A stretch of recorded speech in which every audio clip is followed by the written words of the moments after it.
Yeah. All right. Well, let's go ahead and get this thing going. Jeremiah, welcome and thank you for joining me. How you doing, man? Fantastic. Yeah. Thank you so much. Yeah. Thank you so much. I really appreciate you taking the time to sit down with me and hang out for a little bit. It's great to meet you. You So, too. You too. Yeah, we connect through Instagram and then you finally get to connect in person, which is really nice. Yeah, So, I think the social world's great, but the in person is really where you get the. yeah. It's just I guess it's more or less priceless. Yeah. I think it's easy to live behind the screen, but when you get face to face, you just get much more intuitive with Yeah. Yeah. the soul and the character. But yeah, Yeah. absolutely. So Yeah. thanks so much for your Yeah. time and finding some time and us getting together. Yeah, yeah. And we got to mention the bourbon you brought. You can do a little plug for the bourbon. We'll have this on the video No, too. the bourbon's great. This Yeah. was That was a nice surprise. Sweetens Cove. Yeah, Sweetens Cove is the Tennessee, be the Peyton Manning bourbon. So yeah. this is nice. That's my first time with that, so very good. Thank Yeah. you. Thank you for that. Nice So, notes on it. yeah. What are you smelling there? What do you got? I'm smelling a little bit of graham cracker actually. Mm-hmm. This is gonna be an education for me, probably. Yeah, you can get a little bit of caramel. Mm-hmm. There's some vanilla in there, and this is going to be finished in a sugar toasted maple wood, which really? kind of gives it an extra sweet kick. Yeah. Actually. Okay. And if I was to say anything, typically the bourbon, this is 110 proof too, Mhm. and when we've been drinking it straight neat like this, it's been not as warm as you would expect. Mm-hmm. So. Okay. Educational for me. Very good. Yeah. Very good. Yeah. So let's talk. Let's kind of go back to the beginning and talk a little bit about your musical background and just the path that you followed to get here. So you're based in Indianapolis. Yeah, Indianapolis. Yeah. Indianapolis, Indiana. Born and raised. Born and raised. Yeah. Yeah. I've been around, but Indianapolis has always been the magnet back. Yeah. So you've lived other places? Not in terms of like addresses, Yeah, but no. I think seeing is believing. Yeah. Yeah. Yeah. Okay. Yeah. And at what point is there a time that you can remember, Jeremiah, where music really just took root for you, kind of it just grabbed you and you're like, man, I don't know what this is, but I love it, that kind of thing. Yeah, to be honest, I don't really remember life without music, so it's always kind of been there. I will say in terms of becoming an artist or being intrigued by making my own music, that it's 13 years old. Okay. I saved up money for my first keyboard and my 4-track recorder. Okay. And instantly started writing my own music. Self-taught on the piano, self-taught on at that time. So I was also doing like the beats and the mixing and whatnot. I was obsessed with hip hop. Yeah. So I, and also so pre all that, I was just obsessed with literature due to at a young age poetry was introduced. Okay. And Robert Frost was one that my grandfather just kind of engraved in my head. Yeah. So, just being in that attunement of how I guess a poem is written, how a poem looks on paper, how it's presented, how it's, performed, those all kind of took into effect. And then, he unfortunately passes away when I was very, very young. So I kind of keep those pieces of literature there that he kind of planted in me. And pushed it towards music because that became an instant passion. I mean, I've been dancing since I've been like 6, 7 years old, and my mom's always been listening to music at the house. And what was she listening to? Do you remember? Salt and Pepper, Belle Biv DeVoe. A lot of good like happy. I would consider it like happy music. Yeah. Good beat. Yeah. Stuff you could sing along with, catchy lyrics. They always had a good hook. Yeah. So that's always, spawned into me too. You've got to keep them entertained, I guess. So hats off to my mom for that. And I love my mom. I don't think she's missed one show actually. Is that right? So she's always been a pretty firm supporter. But yeah, 13 years old. So keyboard first. Yeah. Making my own beats on a 4-track Tascam cassette tape. And writing my own lyrics. I had a song on a local radio station, 96.3. I went by the alias of Unique, UNIQUE, which is funny to look back on. But that's just that's what I did. So I didn't really find much fun and what anybody else was doing. I really spent a lot of time at home just kind of making music, especially on the weekends. Yeah. I was washing dishes for money in a bar, Okay. and saving the money for music equipment. Nice. So when did you transition to guitar? Was that pretty quickly, or was that later on, or? Great question. You know, I was actually in a band as a lead singer for a good chunk of time, and then after that had disappeared, that kind of forced me into learning how to play the guitar, because I was like, where is this going to go as an artist, as a songwriter? So, and then I'm always pushing myself too, right? So I wanted to, and for anybody that's listening to this that has tried to play the guitar, plays the guitar, they know that it's not. I mean, you're not just born with the talent to play the guitar. Right. It is endless amounts of time. Mhm. So I've read many books on philosophy of, okay, and this thing is always stuck, 10,000 hour rule. Yeah. You know, you if you want to master something, you need to put all the time and energy that you can into it. Yeah. And if you do, then hopefully you become the master. Not to say that I am the master, Right. and I never will master the guitar. Mhm. But if you want to make the craft, Mhm. I think it becomes a lot of dedication, and nobody sees the time alone. Right. You know, Right. nobody sees the time of you just sitting there trying to just learn the rhythm, Yeah. or trying to learn just a G chord, Yeah. and to get to just rhythm guitar and now lead guitar. Mm-hmm. You know, and I'm sure we're going to get into this later of my inspirations and influences. But man, you can break down the guitar in so many ways. So I started playing the guitar when I was 20 years old. Okay. All right. I got an acoustic guitar at the age of 20, and I became heavily obsessed with John Mayer, Jack Johnson, Howie Day, David Gray, Dave Matthews Band, Dispatch, any band that had an acoustic guitar in it. I was just drilled. Couldn't get enough of it. And so that was my obsession. And even looking back, and to this day, I'm obsessed with anything that's raw, organic, real, and original. The RORO, as I would call it. I like that, the RORO. That's kind of my my acronym for it. But that's always been the draw to music for me, is where's it born? So that comes from the pulling the dark from the light, right? That is creativity. So and to this day, I will tell you, I'm obsessed with pulling the light from the dark. I like that. I like that. That's pretty good. Yeah. So you talked about playing in bands earlier. Were you only singing then? I was. Yeah. I was only singing, and we were a original band. Okay. But to get our feet wet, we had to play covers and whatnot. Sure. Which I still to this day hate doing.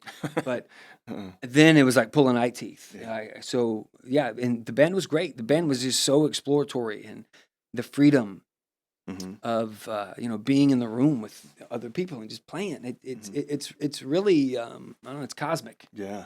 Oh, for sure. Yeah. Yeah. So were you writing songs at that point, since you weren't playing guitar? But you were always have. I've been writing since, like I said, 13, if not 11. Yeah. I mean, it's poems to. I mean, so yes, I was writing the songs, and it was great because the guy that was playing the guitar, was like a brother to me at that time.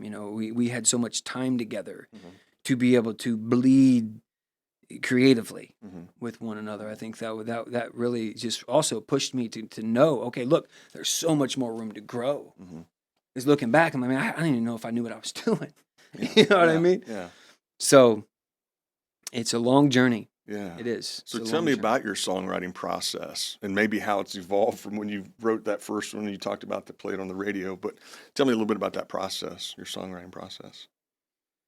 Well, for me, I'm obsessed with hip hop at young. So freestyle has always been the nature or the nurture of where's the idea come from. So for me, it's always just going to come from the top of the head, and typically, like with the group of guys that I'm with now, the band I'm in right now, the guys that I have put together, it's typically spontaneous, and then that builds. To whereas it used to be, okay, look, I've got a verse and a hook and a verse and a hook, and I need to now find music to it. Sometimes those just disappear in the wind. It's the ones that stick to the wall. And I have always taken this like rule of thumb.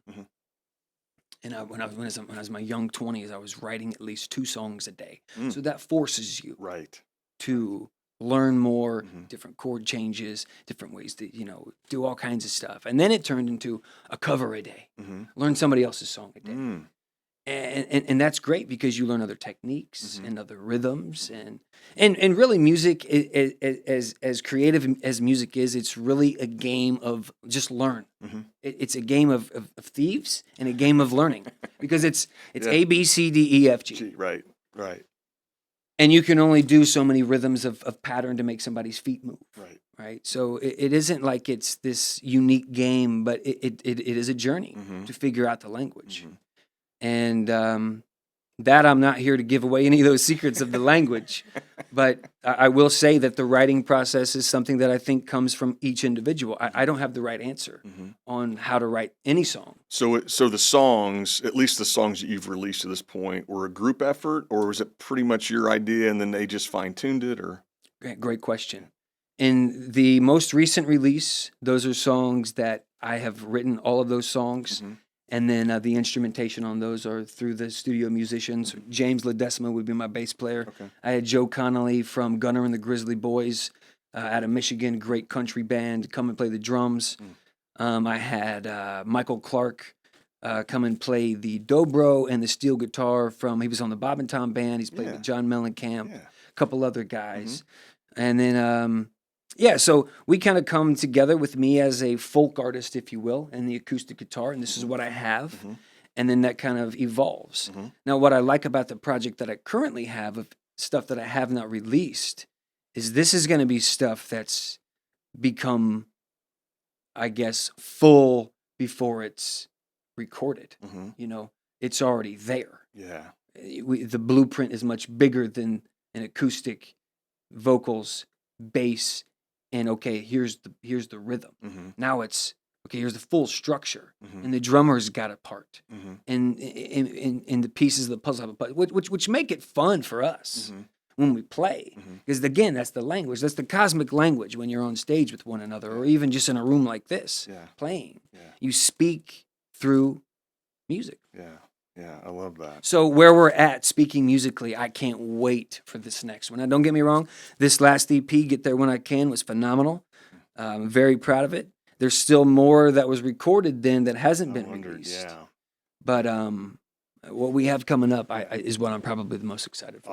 Awesome. We'll dig into that here in just a second. So you just said folk artist. I've also heard you say, I think maybe it was on one of the Wish TV videos where you said Americana and blues influence. So maybe it's all that, and labels can become, misnomers sometimes. So sure, but you have to swim somewhere, mm-hmm. and you can't be everywhere. Right. Yeah. So you've hit it dead on. I think where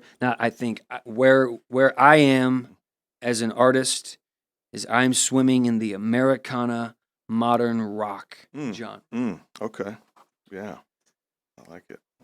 And it's good, and that's what it is. It's modern rock, heavily influenced by vintage soul, and blues. I love the blues. Yeah. And as a guitar player, you just become obsessed. I mean, not everybody. I don't want to speak for everyone, but I am obsessed with the blues. And through the pandemic, I just became obsessed with the Texas boogie. Just obsessed with it. I couldn't get enough of it. I just was constantly on whatever was the Texas, ZZ Top, Stevie Ray Vaughan, anything that was just, it just, and that was my obsession for a good chunk of time through that pandemic. And so, again, as a guitar player, I took a good note from Keith Richards. This is the greatest in my opinion. He is. That would be my number one if that's one of the questions. You have to go any further because he wins. And I took a great lesson from him. He said, I'm never going to stop learning. I'm still learning. And this is a guy that, come on, man. He's the legend of intros. He's got some of the greatest intro riffs of all time. Yeah. And live, he made me cry. So it was he's something else. Yeah, for sure. So that and him, even him, heavily influenced by the blues, Delta blues. Yeah. I love that. I love that stuff. Yeah. Again, that's Ro-Ro. Yeah. Raw, original, real, and organic. Yeah. I like that. So Keith Richards, who else? Who else would? You got to give it up for Jimmy. Yeah. You got to give it up for Jimi Hendrix. And then I love Stevie Ray Vaughan. I'm a big Billy Gibbons fan, but I think that's still kind of coming off of me on this huge Texas boogie Yeah. thing. So, but Keith, I could listen to Keith probably all day. Yeah. Yeah. I saw one of your videos. Again, I think it was for TV. And you were at home in your living room, I believe. Yeah. And there's a vinyl collection Yeah. behind you. And it just happened to be one of the records that was facing outward was Some Girls. Yeah. Yeah. Man, yeah, that's awesome. That's Yeah. awesome. That's a great record. Yeah. That is Some a Girls is a great record, Oh, and it's a good art piece. yeah, it is. And I think that, and I've got several copies. I love vinyl. Do you like vinyl? I do like vinyl. Yeah. I do. Yeah. My vinyl collection continues to get bigger and bigger, which I like. I mean, again, it's the art piece of it for me. I like the visuals. Even if I don't listen to the record, I could stare at the record and kind of understand it. Yeah. And I think that's kind of a lost art. Yeah. And even my daughter, Yeah. she is missing out. And anyone in her generation, not everyone, I don't want to speak for all, but Right. mass majority is missing out on that. I guess that visual aspect, that physicalness. Like, look what I got, Yeah. rather than hey, look at this picture on my phone. Yeah. It kind of resides in black. Yeah. Like way in the dark. Yeah. It's whereas with vinyl, it's living right there. Yeah. There's And the if you were lucky, there was some kind of inner sleeve that had some information or pictures that you just would. I would collect it. just Want it more. devour that. Absolutely. Yeah, I love vinyl, and I do remember setting up that backdrop because I wondered if you did. I did because I put a Rod Stewart. You did. Yeah. So yeah, and I love you Rod. did. What Rod is the god. Yeah. So Ron Wood is also on my list. Yeah. Yeah. I don't want to give the Stones too much credit today, but Yeah. they should start paying me. Yeah, I'd made a note. It was Tonight's the Night. That was the single that was off that. Is that the name of the album? I can't remember. I made a note of that. Yeah. Yeah, and then the other one would be Never a Dull Moment. Okay. Yeah. Yeah. I like Rod Stewart. I like Rod Stewart and the Faces. Yes. So much more folky. Yeah. Yeah. Raw. And very organic. And they would just set up a mic and play. And I like that. It record. And I do like that, and I have to respect that.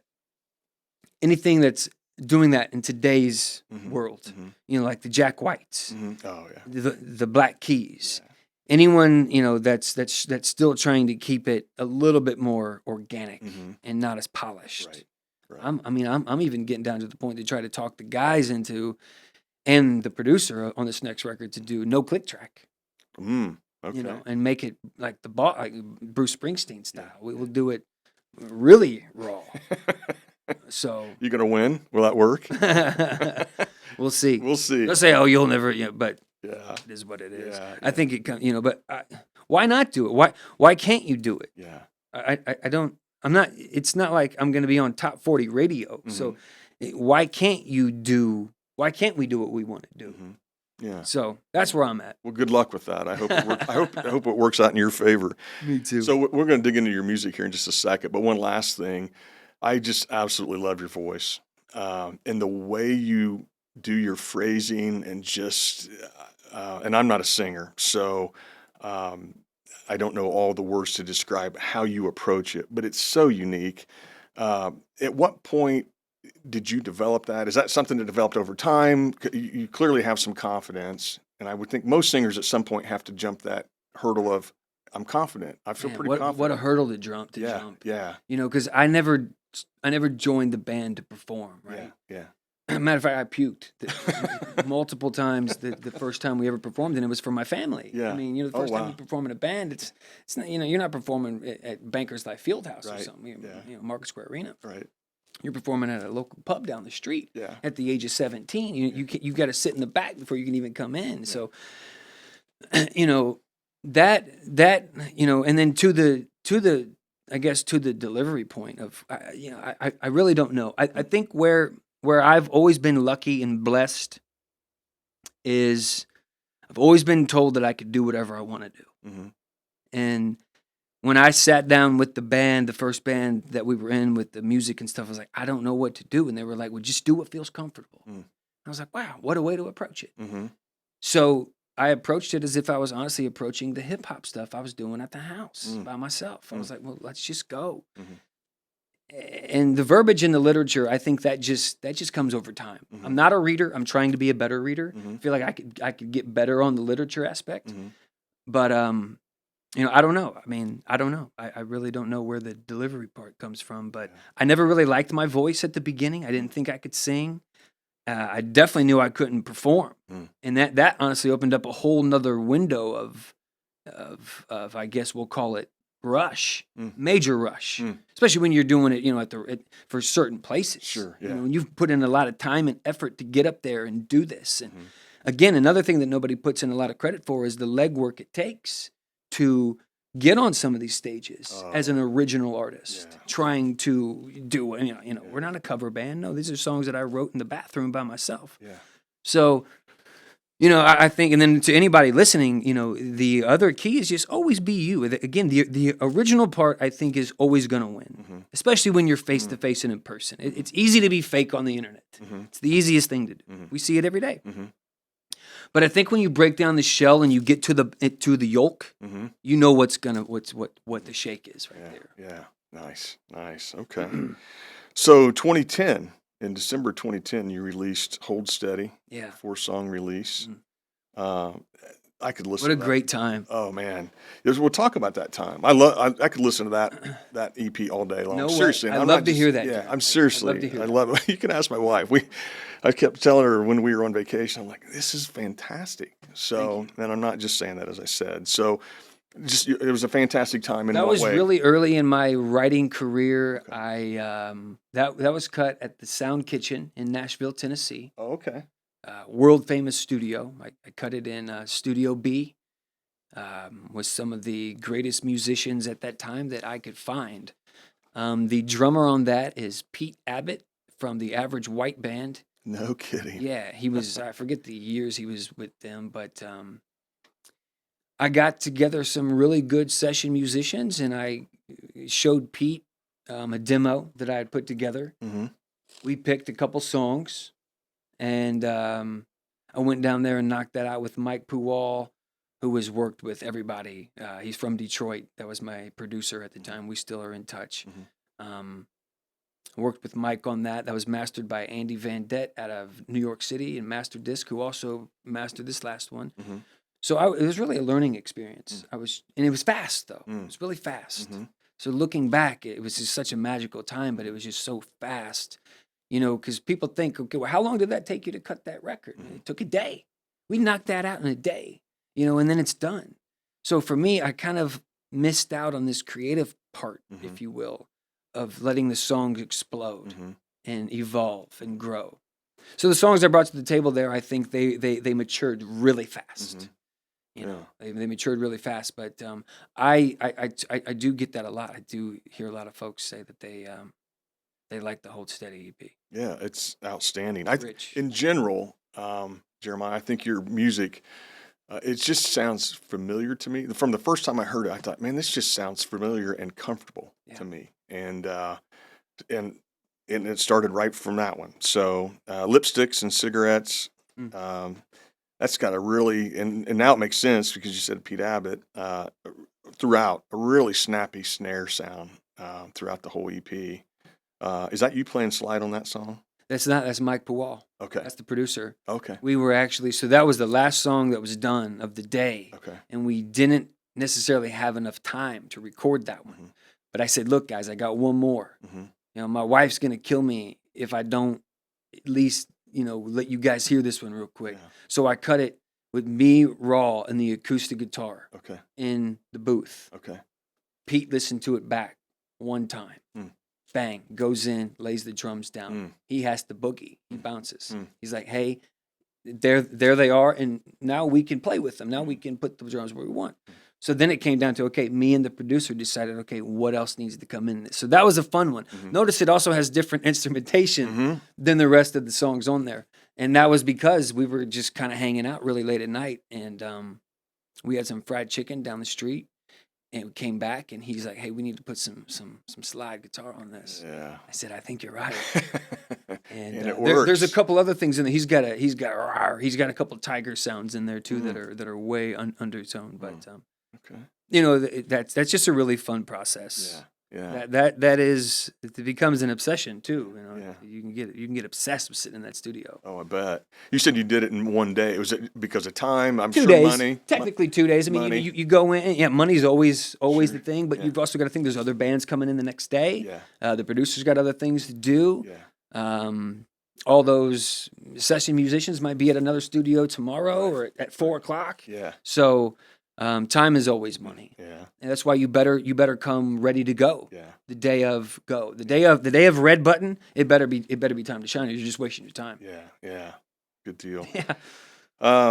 Moneymaker, that's a nice upbeat rocker. Yeah. So is that you mentioned it's not you playing the wild lead in there? It's Yeah. not me on that. Yeah. That guitarist there, I forget his name, but he's played with everybody. Keith Urban to. It sounded fantastic. He's played with a lot of guys. Yeah. He's a Nashville guy. He was It's a nice little good. rocker too. Yeah. It's a nice little rocker. Yep. Spinning Away, I would dare say that kind of reminds me of an Oasis song. Yeah, I don't know. Take that as a compliment. Yeah, I love Oasis. So for me it is, but I don't, if you hated Oasis, you might be like, no, thanks. So if it's floaty and dreamy, I'm in. Yeah. And that one is floaty. That was very floaty and dreamy. Yeah. Yeah. We had the nice piano on that. It's very distant. That was the first track we did that day. Is it? Okay. That was the wake up call. Okay. As I would have called it. Yeah. Okay. They were like, "Hey, I think we're gonna start the day off with Moneymaker." I said, "No, we're gonna open up big with big chords and play Spinning Away." And that's right. That was the first one we did. Okay. All right. And then last song is Coney Island, and you mentioned something about not getting on top 40 radio. To me, that sounds like a radio hit. Nice. And I saw you did a video for that at a showcase. I'm sure you've been videoed a lot. And I think it was it in Carmel? There was a writer's showcase or something. It was a cool video of you playing that. I think it was just acoustic, maybe you were playing that. Yeah, maybe. That song has been with me for a long time. Yeah, okay. That's been one of those songs that I can remember sitting down and writing that song. Mhm. That's just been one of them ones, Yeah. So What was the genesis of that song? Do you remember? it was a happy day. Yeah. Just, boom, boom, ba-do, ba-dum, boom, ba-do, ba-dum. So, and that's how it turned into, you put on your blue shoes looking for a new dude, though you'll never find one anyway. And it really is a song about a girl in line for the Ferris wheel at Coney Island. Hence the Ferris wheel on the cover of the album. Yeah. Yeah, you're putting it all together. Yeah.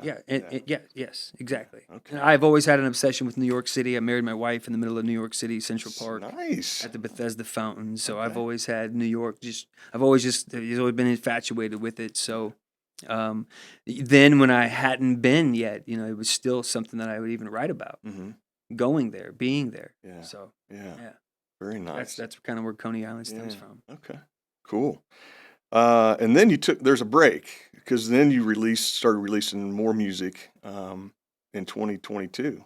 Yeah. So did you do anything? Did I miss anything in between there? In terms of releases, no. No. Okay. No. Okay. No, strictly focused on what's the next move and how do we gain exposure as a singer-songwriter. Mm-hmm. So I just have been zoned in on the craft Mm-hmm. of songwriting. Mm-hmm. So collectively, maybe over 60 songs. The other week we added 2 more. Mhm. So there's a lot to do. And when I did the Hold Steady, it was so fast and just like, it was like everything matured so quickly. I was like, well, wait a second. These other songs, I think I want to give a little bit more time to. Mm-hmm. Even some of the lyrics in some of those songs, like they weren't even written down. Those just came to me that day. Mm-hmm. So I'm like, okay, well, let's get some more structure, if you will, more, I guess, stronger of a blueprint because time's money, right? And every time I'm going in by myself, we're gonna spend the coin to put it down. Yeah. Yeah. So Get There When I Can, Yeah. 3-song EP. Yes, That came out sir. in November. Actually, though, you did release Home as a Yeah. single, but then it appears on the EP. Mhm. Man, that funky backbeat on the title track is just killer. In fact, I was fun. singing it around the It's fun. house, waiting to come over here. It's fun. Yeah, it's fun. very fun. Yeah. That one had come to me. That's Get There When I Can it's just, I was looking for a guitar lick that wasn't a standard rhythm song. Mm-hmm. And that's what that was. Hmm. And that's why it just stuck with me. I was like, okay, cool, here we go, guys. And And the lyrics, what Where'd you pull those from? Those are all real. Yeah. Because I am raised up on rhythm and blues. Yeah. I typically keep a suitcase in my hand or a six string. I'm typically tattered up, battered, and scarred, and who knows where we go next, right? But it's all about having the plan. The plan is what? I don't know. Just give me the keys to the car. We'll figure it out. Yeah. So that's kind of what that song is kind of give or take. We're going to get there when we can. There's no set time, but we will be there. Yeah. Yeah. That's what that one's about. I love it. And like I said, that song just has been stuck in my head really since I started listening to it. That and Home. So, and Home's the number 2 song on there. And as I said, it was released as a single as well. Yeah, and I wrote Home in my goodness, maybe 2013. That's been on the set list for a long seriously? time. Wow. Okay. Long time. Yeah. That's been on the set list. And then I didn't start playing the harmonica and singing together until probably right then. I mean, that was one of the first songs that I was like, okay, let's try to do this. Yeah. And I was also playing the kick drum. Okay. So I was playing the drums, the harp, and the guitar and singing all at once. And I was like, it's time to get a band. You're making it too hard on yourself. So, and again, I can't wait to talk to you next year if we can get 12 months under our belt and talk about what we have now. I can't wait. I can't wait for more new music, and we'll talk about that in a minute. I every one of these songs, I come away just going, man, I need to hear more new music. So, the lyrics, that sounds pretty autobiographical. Home, yeah. Yeah, I mean, I think it's due to be interpreted by everybody the way that they want it to be. Yeah. I think my favorite line in that is, I've seen every avenue, but not a damn one compares to my street. Yeah. So that's kind of the song for me wrapped up in a nutshell right there. There's nothing better than home. Right. Right. So. Yeah. Cool. And you made a video for that one. And I'm not sure exactly where you were at, and it was different than. Yeah. It sounded like you recorded it That was live. the demo. So that was the demo version of Home. Okay. Yeah. And were you playing every instrument on the demo was Jeremiah. That's me. Yeah. Okay. And where'd you record that? My house. Okay. Yeah. And was it like on a phone, or how'd you record that? So I recorded it basically in my house. I have a home studio that would be as professional as the cup I'm drinking this bourbon out of. So yeah, but it worked. but you got to make it again. It's raw. It's right? raw. It's beautiful. And though. I'm obsessed with the raw part. Yeah. If I wanted to go spend all my money and time and effort on making the sound as clean and crisp as possible, dude, we'd be here for years. I'd be tweaking and get it done and move on. So you become obsessive. I mean, it's like anything. Like if you are a designer of shoes or a designer of backpacks or somebody that does anything that's like creative or crafty, or even a banker. I mean, you can become obsessed with your job. Yeah. You really can. You can become with watering the plant every morning. Yeah. You can become obsessed with watering. Yeah. I guess the key takeaway there is you can really drill down all the way to the bit. Yeah. If you wanted to. Yeah. I love the video, and it had some natural reverb almost. I don't know if it's just because of where you recorded it and where you were sitting. So I love recording with reverb and as if I am sitting in a tin can. I love David Bowie. I'm a big fan of the Velvet Underground and the way that they've captured their audio. So me, when I do it at home, especially because I'm like, nobody's ever going to hear this song, but me. So I want it to sound the way I want it to sound, and that's the sound I like. It is. It really is. I don't really like the overproduced, overdone. Right. To each his own. I mean, we could argue till we're blue in the face. It's not going to change my mind. I like Van Morrison. I just love him and the guitar. Yeah. And the band is another one of my favorite bands. I love Robbie Robertson. Yeah. So, I'm there with you on all those. Van Morrison, the band, all of them. So. And those guys, I mean, they would record in a room with mics. Oh. And we're and then it's reel to reel. We're doing nothing digitally. Right. Yeah. So. Yeah. I like the rawness of it. Yeah. The last song, Fly Fishing. What's the genesis of that one? Man, like, it's a dreamer song. It's dedicated to anybody with a dream. Mm. That's what it is. Okay. You there's an instrumental break kind of towards the end, and it's to me that sounded like acoustic Zeppelin. Nice, man. Yeah. Cool. I don't know that was kind of the chord structure that you used in that. It just and there's another song that you did that on too. I thought, man, that's got a little bit of a Zeppelin sound to it, and not just the way it was played. Not that it sounded exactly like it, but Sure. it's how you played it. And does that? I like that song a lot. Yeah. That you know, again, that because I'm a dreamer, right?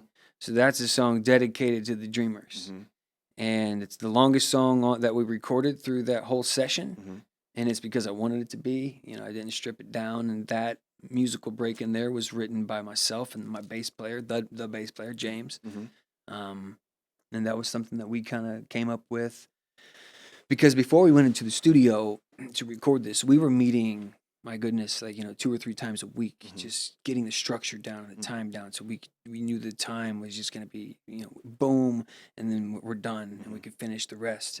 So when you're doing that, it's like working out. If you do 100 push-ups today, you might do 105 tomorrow, and then 108 the next, and so on and so forth. But then you might also get 172. So all in a day, yes. So then you start exercising so much that you're like, hey, let's try something different. And he said, hey, this song needs some type of break. And then that actually became the intro. Okay. So that's also the intro of the song too. Okay. He's like, we need some type of break. And I go, well, why don't we just start with that?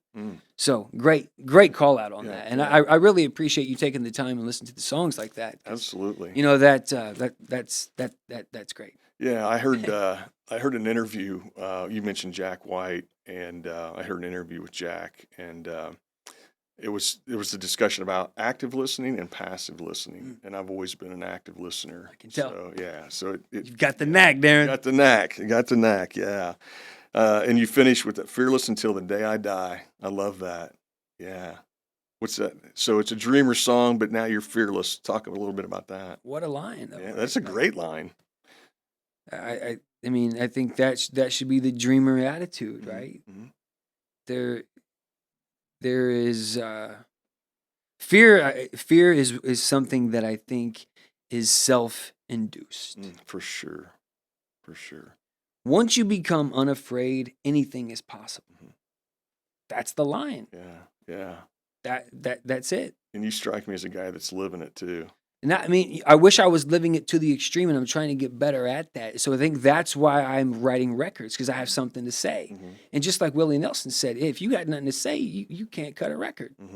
I feel like I have something to say. Absolutely. So with that being said, songs like that, when you break these down, I think we're going to look back on songs like that and go, man, you know, look where we're at now. Look, you know, and I do like the fact that at least I have an arsenal. You know, I'm putting together a little bit of, okay, here's some dust, you know, to lead you there, or whatever it is. So looking forward to the bigger explosion too. I think the next one I'm going to try to do full blown album style, and do it right. No EP. Possibly a single. Maybe we even do 2 singles. We might salt and pepper it. How does that work, Jeremiah? How do you decide, hey, this is a single, or we only do 3 songs and get there when I can? Is it just a matter of time? This is what we've got time for, or why not 4 or 5, or what goes into that decision? Yeah. So you came out of the oven with X amount of rolls, right? So how do we release or eat these rolls in a fashionable time that it's going to make sense, that they all just don't disappear overnight? That's exactly how to look at it. Yeah. Okay. So that's how I'm looking at it as an independent artist. You know, you got to think, I did start a record label last year, Baby Blue Cafe Records. So, you know, you're also learning that way as well. When do you release? How do you release? What do you release? Do you release an acoustic version of this? Maybe not. You know, do we do a video for this? Is this only a video release? Is this only a single release? The world and the game that we live in right now, it's no right or wrong answer. I mean, I could release a single a month and probably be, you know, doing the same exact thing instead of just doing one big push at once. But that becomes a goal as an artist. I want to do a record because as a writer, you got to remember, I mean, they all don't stay. Mhm.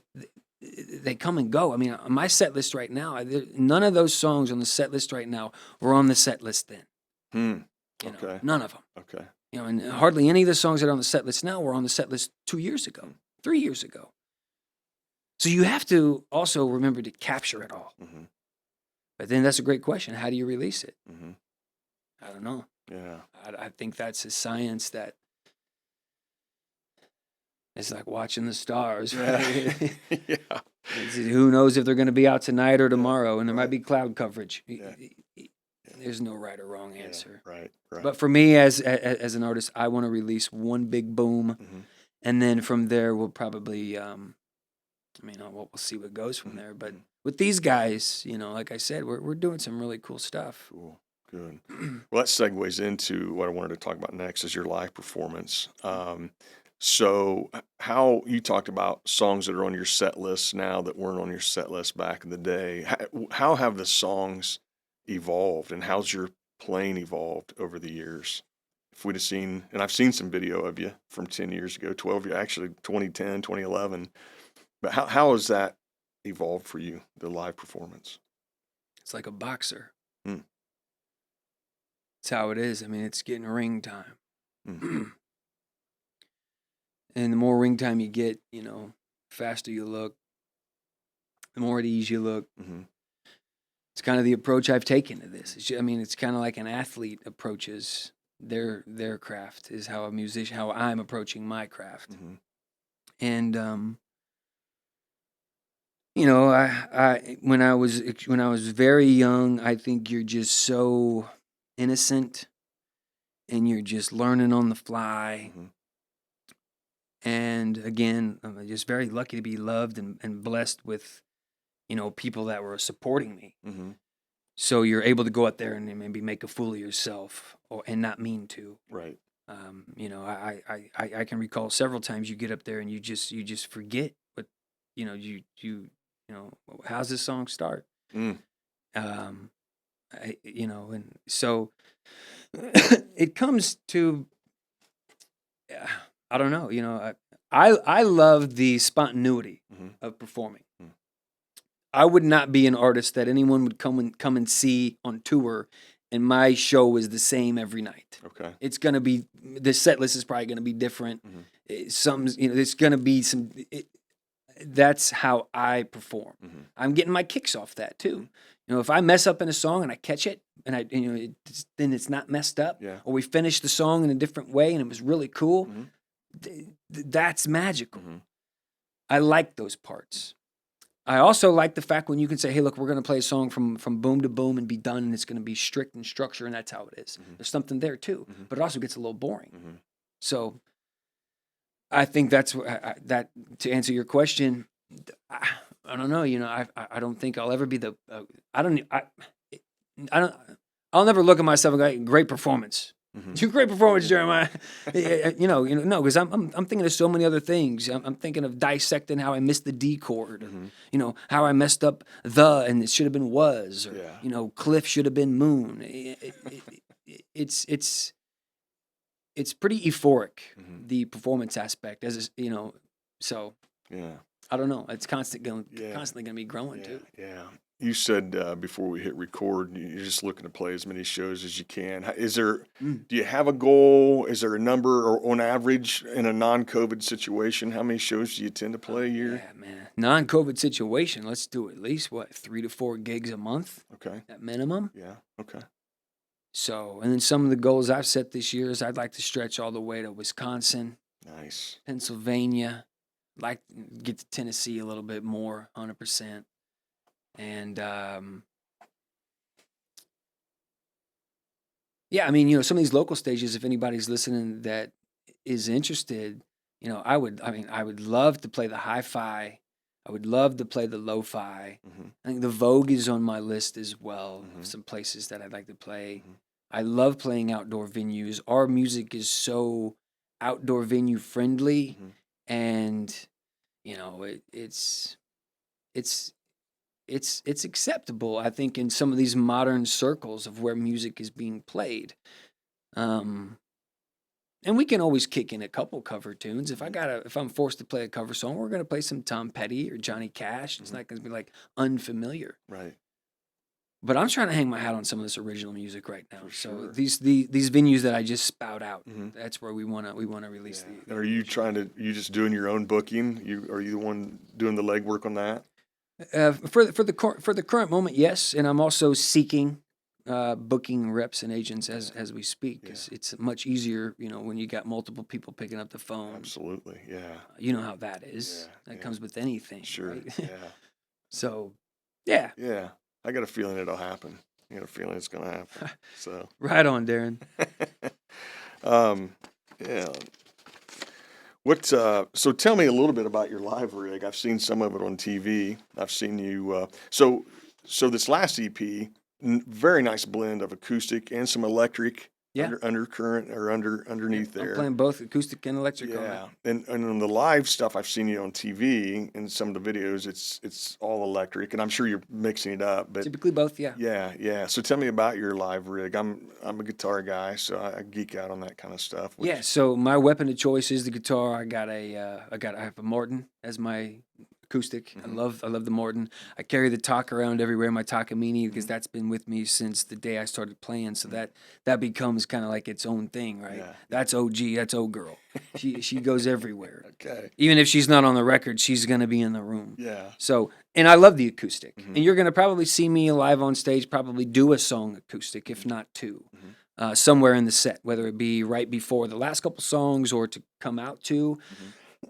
And then I've like I said, I've become obsessed with the electric guitar, with this Texas boogie stuff. So I'm playing a Gretsch right now. Yeah. I'm a semi-hollow body guy. I love that big Bigsby bar on it. Yeah. I like the whammy. The bigger and thicker and chunkier it is, the more I like it. It makes the spine tingle for me. And my amp of choice is the Vox AC-15. The 30 is a little heavy, but I think the 15's heavy. It's a great amp, though. so that's the sound. Yeah. Okay. That's where I want to go. Yeah. Yeah. And nothing against the Get There When I Can EP, but I wasn't necessarily there yet. I was still in this Americana, folky. All these songs came with me in the acoustic, hold the phone on the electric yet. Yeah. And now that I'm playing electric thick and writing songs on the electric, you get a little bit more enthused. Yeah. So our live set is loud and mean and big. I've got some 70s Sono speakers, and as a three-piece band, we tend to light it up. Yeah. The louder the better. Yeah. We just sold out the Feinstein's Carmichael hotel venue. Okay. That was our last show we played. Okay. And I think we were the loudest band that they've ever put there. Well, They said that. is that right? Yeah, nothing wrong with that. Nothing wrong with that. Yeah, I love the Vox AC-15. Any pedals of choice? Yeah. I love the wah-wah pedal because it's fun to play with during solo sections, and I have a blues driver, of course. Oh yeah. I've got a couple super overdrivers. I've got a Marvel pedal. I've got a couple homemade pedals that have been kind of passed on to me, but the amp really does the talking, And with the songs I'm doing and the style that there might be a time when we get a tag along that becomes my best friend, my left-hand man, and he becomes the lead player. I love playing the guitar. I love playing lead and whatnot, but I feel like there's room in my music to probably stretch a little further, as you heard with the Hold Steady EP. Some of them bigger, larger rips. Yeah. So for me, where I'm at, I want to just keep it kind of like Tom Petty would be playing the guitar. That kind of Cool vibe. Cool. All right. Very good. John Fogerty-ish. Yeah. Do you use any alternate tunings at all? No. No. We do some capo work. Okay. But I don't do any. I should, but we don't. I wasn't sure when you were playing acoustic if you were doing any alternate tunings or not. No, we don't. No. Okay. We don't. We should. Yeah. James would be all about that. Yeah. But no, Okay. I don't have any Okay. alternate. Yeah.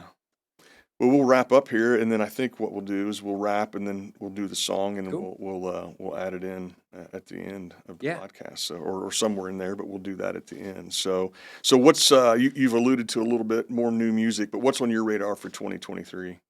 2023 is going to be the year of back into the studio and then play. Mm-hmm. We're also trying to work on a little bit more boost with some of our visual presence in terms of YouTube and whatnot, Mm-hmm. which is essential for an artist. Mhm. So playing the role of not only the artist and the singer and the songwriter and the guitar player and the performer and the producer and the Yeah. so-and-so. Yeah. You know, I'm thinking of other things of how do we create more buzz and Mhm. more exposure, and that's just going to come down to getting more gigs. We just got to keep playing. Mhm. So, with the more full sound, I'm looking forward to it. Yeah. So I do have some other songs coming out soon. I will be releasing All Night as a single, probably sometime in the midsummer, I would guess. Okay. That was recorded at the Round Table, along with everything that was at the Get There When I Can EP. Mhm. So that'll probably come out by itself, Mhm. just to keep the juice flowing. Mhm. But no, writing and more writing will always be the forte. Yeah. Cool. Yeah. Good deal. Yeah, what's the easiest way for fans to connect with you then? We talked about YouTube and all that, but what websites, any of the social stuff? Tell us a Yeah. little bit about that. Best website to catch me at is going to be www.jeremiahcosner.com.